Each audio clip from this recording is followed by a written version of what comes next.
I thought I'd do my report on the 13 original colonies. My dad's family came from Georgia, and when I saw that Georgia was one of the 13 colonies, I thought I'd like to learn more about my ancestors' colony of Georgia. Georgia was the last of the 13 colonies. Georgia was founded by James Oglethorpe in 1733. He saw Georgia as a place for poor people to come and be able to get a new start. I wonder if that is why my ancestors went to Georgia. King George II in England allowed the charter, so the state or colony was named after him. So on February 12, 1733, Oglethorpe and 100 people sailed to Georgia to start their colony, or where the city of Savannah is today. When Georgia started, slavery was not allowed, but then in 1749 it set on line. That law was changed, and by the time of the Revolutionary War, there were 18,000 slaves in the colony. I think it was interesting how Georgia was kind of a place at first to be helpful to poor people, but then it changed and didn't care that they weren't concerned about the poor slaves.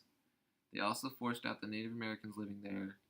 When Andrew Jackson made the Indian Removal Act a law in 1830, when the South succeeded, Georgia was one of the 7 states of the Confederate and the last state to rejoin the Union after the Civil War in 1870.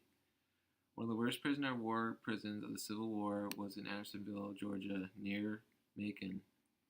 In the National Historic Site information, it says there were 45,000 Union prisoners held there, which was 4 times more than capacity, and 13,000 died there from disease, from bad living conditions with sanitation and unclean water, and not enough food. John McElroy wrote that when men died there would be fights over who would get their clothes. Since none of the prisoners were given other clothes, the shortages of supplies for things in the South made things even worse for the prisoners of Andersonville. Many soldiers died in the fighting the war, and many others from both sides died in the prison camps.